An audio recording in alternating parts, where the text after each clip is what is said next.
The 15-Point Plan is part of the Win, Make, Give podcast network.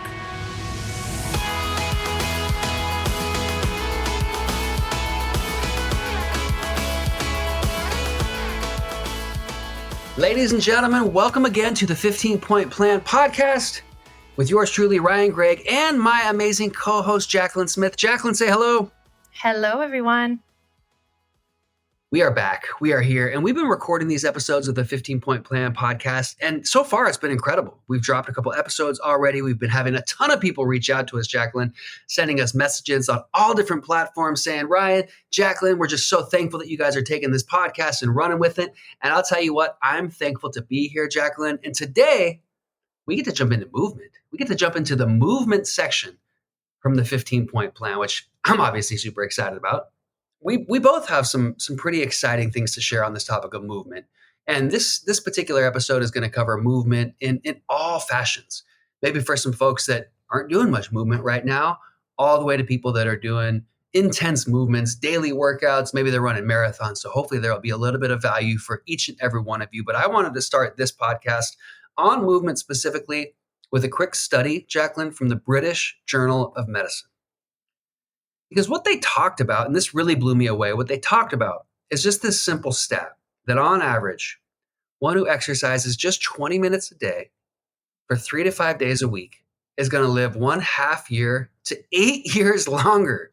Jacqueline, let me repeat that because this really blew me away. If we're exercising for just 20 plus minutes a day, 3 to 5 days a week, you're on average more likely to live 1/2 year to 8 years longer. And for me, Jacqueline, that right there was a good reason as to why I should get out every morning and do a little bit of movement. I can live 8 years longer just by doing That's that. crazy.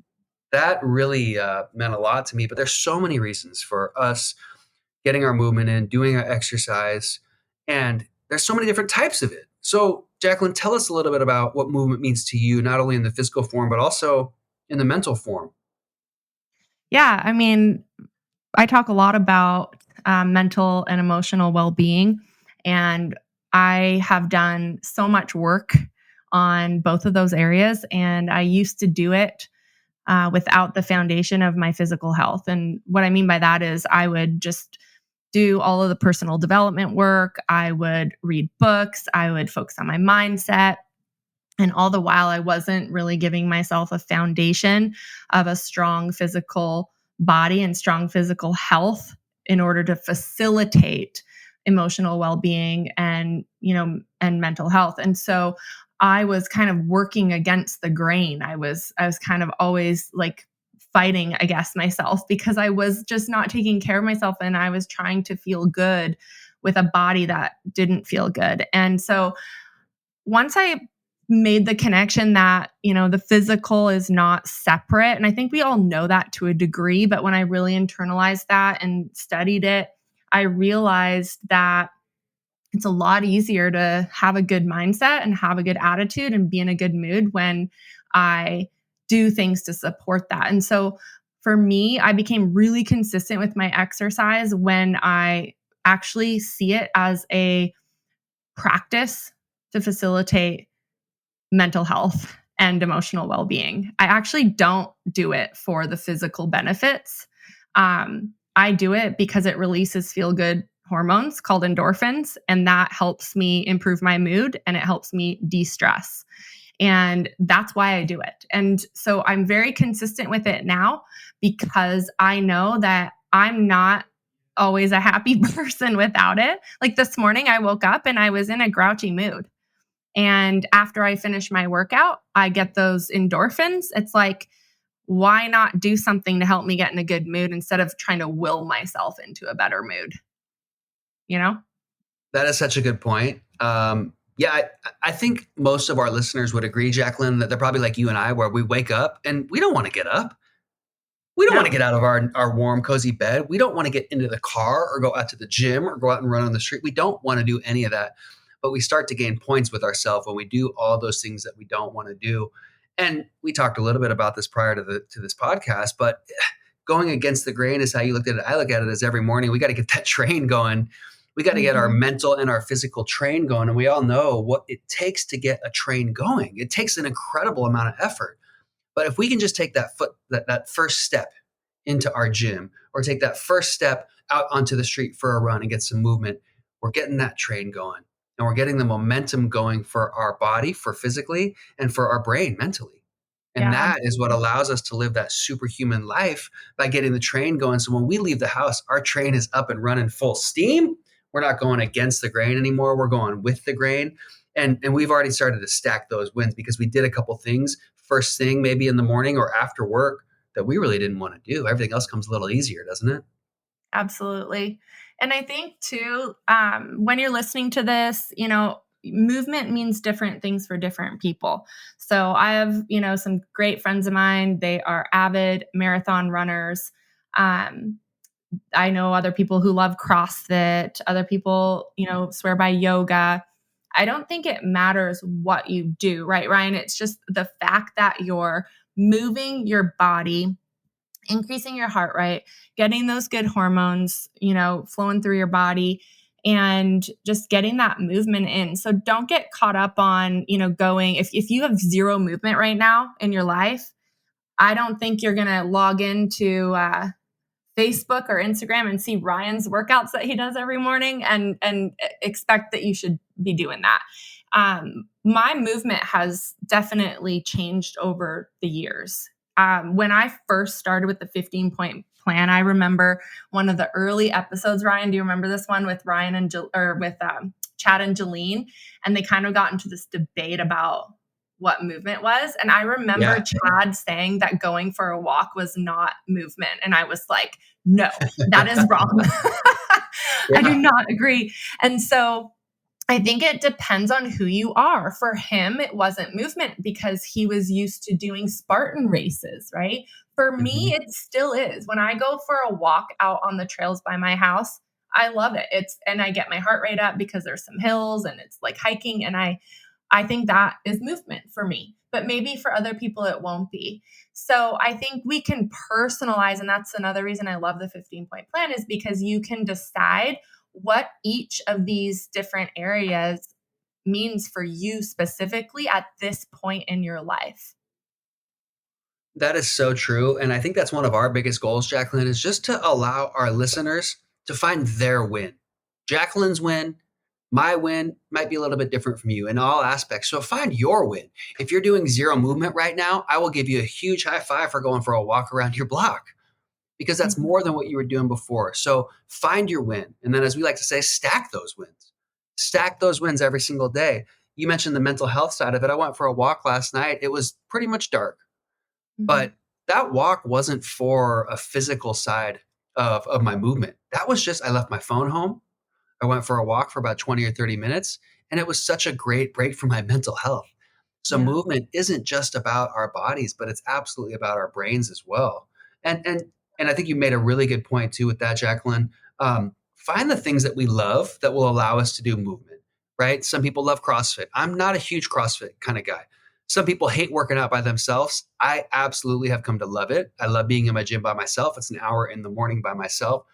So it's what I love, and it's what works for me. Find what works for you and just press the gas on that one, right? And keep Yeah. stacking those wins on what works for you, on your win. Find your win.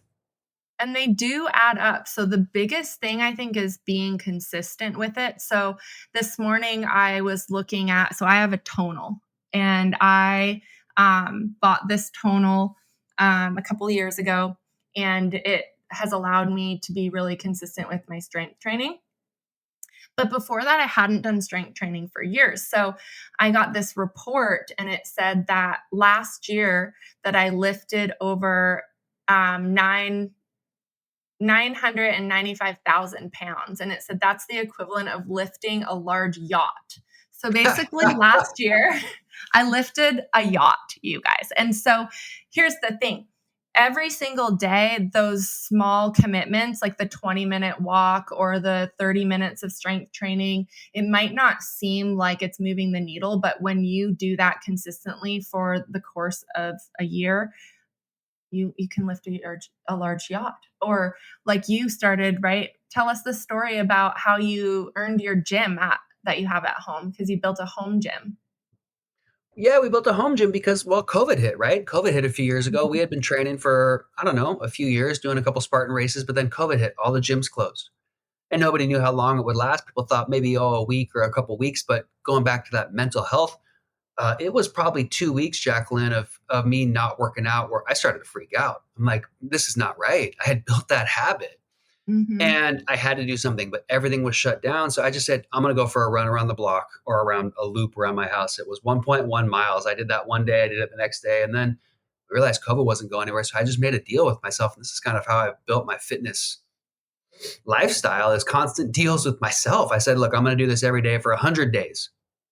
I'm going to do this for 100 days. And if and when I do that, then I'll buy my first piece of fitness gear because then I've earned it, right?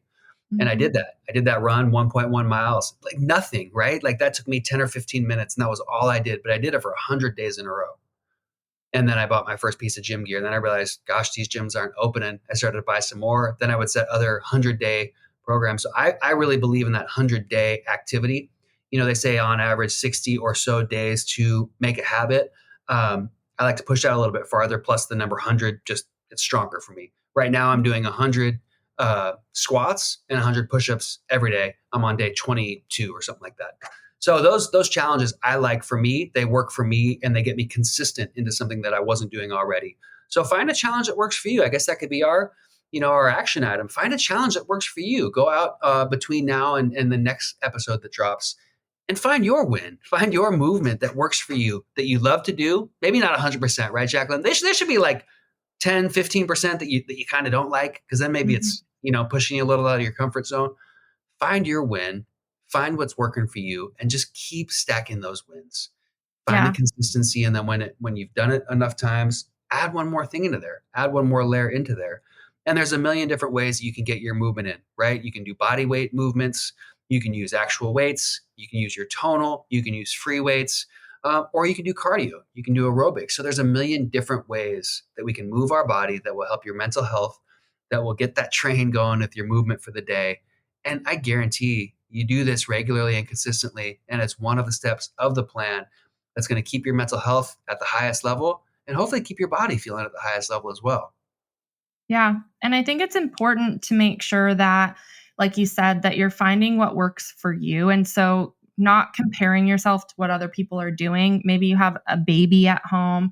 Maybe you are the kind of person that you have to go to the gym or you will not work out.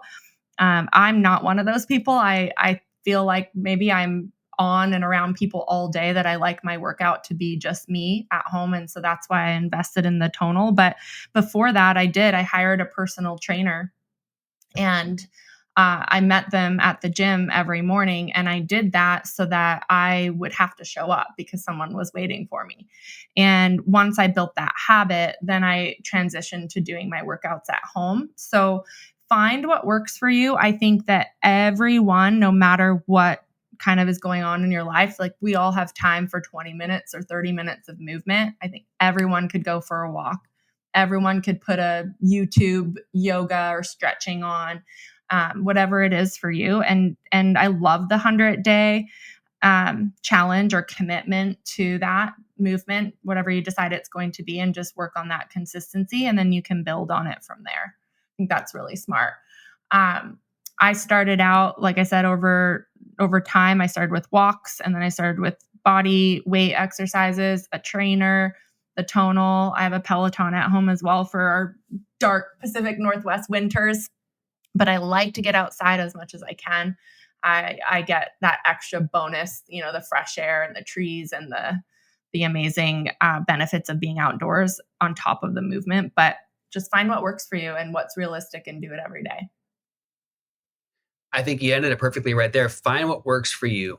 You don't have to do what other people are doing. Just get out there. You mentioned, Jacqueline, get your heart rate up, right? Get your body moving, and you're going to feel like $1,000,000. And if we can do that regularly and consistently as one of those points on the 15-point plan, it's just a foundational way to ensure our mental health is perfect. Well, perfect as we can be, and our body feels good, right? Yeah. So movement is just one of the points on the 15-point plan. We're going to dive deeper into movement another time on another podcast, but we'll share some other stories and maybe even bring in a cool guest to talk about taking movement to another level. But we wanted to cover movement as an overview of what's working for us and encourage everybody to find what works for you. find your win and share it with us. Find us on social media, 15pointplan.com. You can follow with Jacqueline and myself on Instagram, Bentley's Old Man. Jacqueline, tell them how they can find you on social media, on Instagram, Facebook. Jacqueline Ray Smith on Instagram and Jacqueline Smith on Facebook. And we also have a place for wellness. It's a wellness group. It is all walks of life in that group. Even my mom's in that group too. So we have a ton of people in there that are on their own journey with wellness. And we'd love if you would find us in there. There's a lot of 15-point plan discussion, as well as he mentioned the 15-point plan. You can find us on the Win, Make, Give group as well. And let us know, what does movement mean for you? Or if you implement something as a result of this podcast episode, we would love to hear from you and cheer you on and encourage you. So reach out to us anytime, and we will catch you on the next episode, where we're going to talk about hydration, right, Ryan? That's right, Jacqueline. Hydration coming up on the next episode. And this was great. I'm just, Jacqueline, I couldn't be more thankful to do this podcast with you and hopefully share some value for our listeners in regards to the plan and how it can better their life. So we will see you next episode to talk about hydration. Until next time, 15-Point Plan listeners, thank you for listening. Have a great day.